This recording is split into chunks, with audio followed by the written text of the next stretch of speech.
அனைவருக்கும் வணக்கம். நான் உங்கள் சாந்தி பேசுறேங்க. இன்றைய பதிவுல நாம என்ன பார்க்க போறோம் அப்படின்னு பார்த்தீங்கன்னா, நாளை ஆடி அமாவாசை. காகத்திற்கு இந்த ஒரு பொருளை வையுங்க, பல ஜென்ம பாவங்கள் நீங்கும்னு சொல்லியிருக்கேன் இல்லைங்களா? அப்படி காகத்திற்கு என்ன ஒரு பொருளை நம்ம வைக்க வேண்டும், அதே மாதிரி இந்த ஆடி அமாவாசை அன்று எந்த நேரத்துல முன்னோர்களுக்கு நாம தர்ப்பணம் கொடுக்க வேண்டும், படையல் போட்டு எப்படி முன்னோர் வழிபாடு செய்ய வேண்டும் அப்படிங்கிறத பற்றியும் இந்த பதிவுல நாம தெளிவாக பார்க்க போறோம். வாங்க வீடியோக்குள்ள போகலாம். இப்போ பார்த்தீங்கன்னா, நாளைய தினம் ஆடி அமாவாசை. இந்த ஆடி அமாவாசை ரொம்ப ரொம்ப சிறப்பு வாய்ந்தது. வருடம் முழுவதும் நம்மளுக்கு 12 அமாவாசைகள் வந்தாலும் இந்த ஆடி அமாவாசை ரொம்ப ரொம்ப சிறப்பு வாய்ந்தது. இதுல தை அமாவாசை, ஆடி அமாவாசை, மகாலய அமாவாசை அப்படின்னு இந்த 3 அமாவாசைகள் ரொம்ப ரொம்ப சிறப்பு வாய்ந்தது. இந்த 3 அமாவாசைகள் சூரியனையும் சந்திரனையும் குறிக்கக்கூடியது. இந்த ஆடி அமாவாசை சந்திரனுடைய ஆதிக்கம் அந்த நாள்ல அதிகமா இருக்கும். அதே மாதிரி பார்த்தீங்கன்னா சந்திரனினுடைய சக்தியும் அந்த நாள்ல அதிகமாக இருக்கும். அப்ப இந்த ஆடி அமாவாசை அன்று நாம முன்னோர்களுக்கு தர்ப்பணம் கொடுக்க வேண்டும்.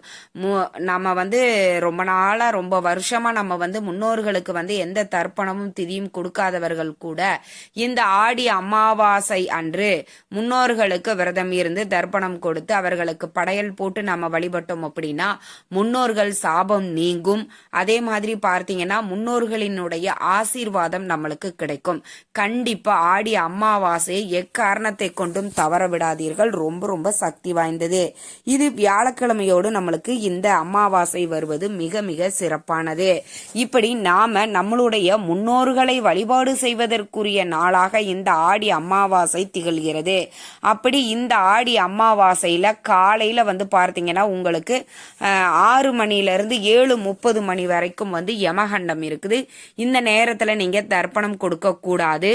7:30 மணிக்கு மேல நீங்க தாராளமாக தர்ப்பணம் கொடுக்கலாம்.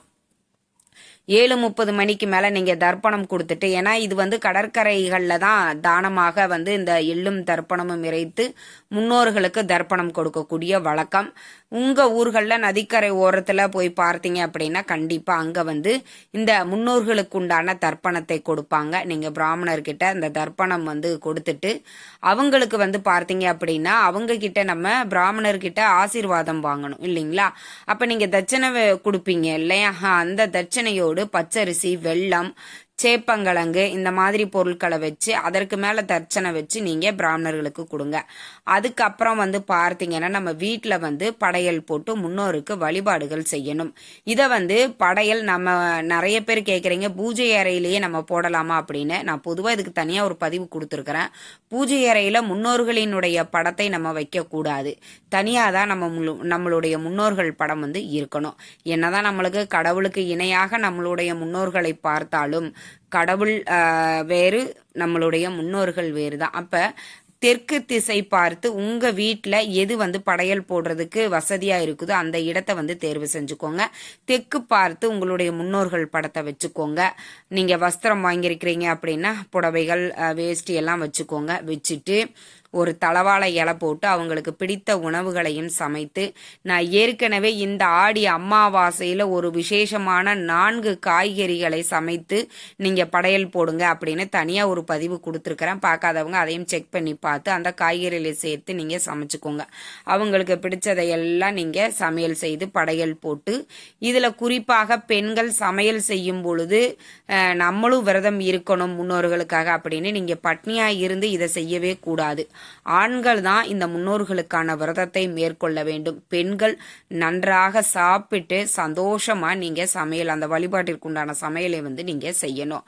அப்படி நீங்க படையல் போட்டதற்கு பிறகு காகத்திற்கு நாம உணவு வைப்போம் இல்லைங்களா? அப்ப இந்த காகத்திற்கு உணவு வைக்கும் பொழுது அவங்களுக்கு பிடித்த, முன்னோர்களுக்கு பிடித்த உணவுகளை நம்ம சமைச்சிருப்போம்.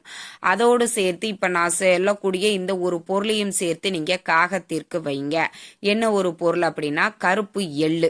இந்த கருப்பு எள்ளையும் நீங்க கலந்து நீங்க வைக்கும் பொழுது, அது காகத்திற்கு உணவாக வைக்கும் பொழுது நம்மளுக்கு பார்த்தீங்கன்னா முன்னோர்களினுடைய ஆசீர்வாதம் கிடைப்பதோடு பல ஜென்ம பாவங்கள் நீங்கும் அப்படின்னும் சொல்லப்பட்டிருக்கு.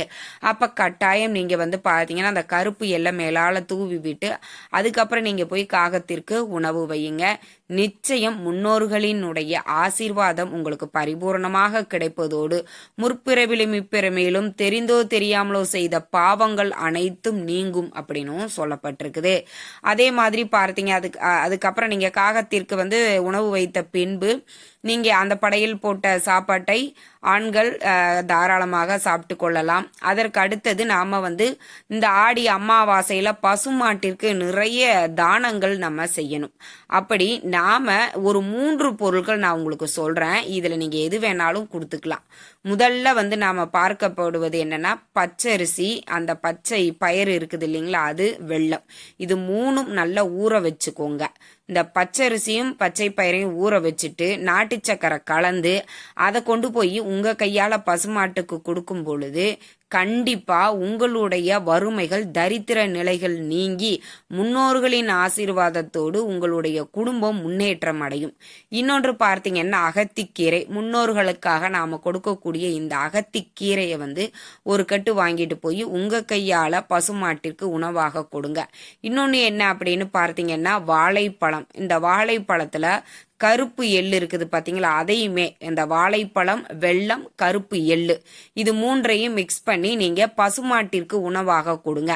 இப்படி செய்யும் பொழுது கண்டிப்பா பார்த்தீங்கன்னா உங்களுக்கு முற்பிறவியில் செய்த கர்ம வினைகள் பாவங்கள் நீங்கி இப்பிறவியில் நீங்க சந்தோஷமாகவும் மகிழ்ச்சியாகவும் வாழ்வதற்கு வழிவகுக்கும். இப்படி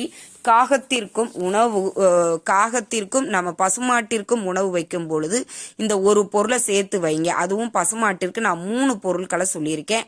இதுல 3ல உங்களுக்கு எது வசதியா இருக்குதோ அதை தேர்வு செஞ்சு கண்டிப்பா நீங்க கொடுங்க. இந்த 3 பொருளுமே பசுமாட்டிற்கு தாராளமாக கொடுக்கலாம்.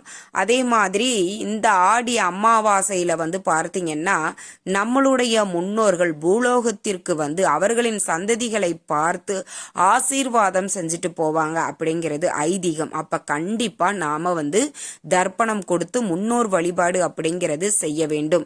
இது எல்லாருமே செய்யணுமா அப்படின்னா அப்பா அம்மா எல்லாம் ஆரோக்கியமா இருக்கிறாங்க அப்படின்னா அவங்க எல்லாம் செய்யவே கூடாது. அவங்களுடைய முன்னோர்கள் இல்லை அப்படின்னா உங்களுடைய அப்பா அம்மா தான் செய்யணும், நீங்க செய்யக்கூடாது. இதையும் நீங்க ஞாபகத்துல வச்சுக்கோங்க.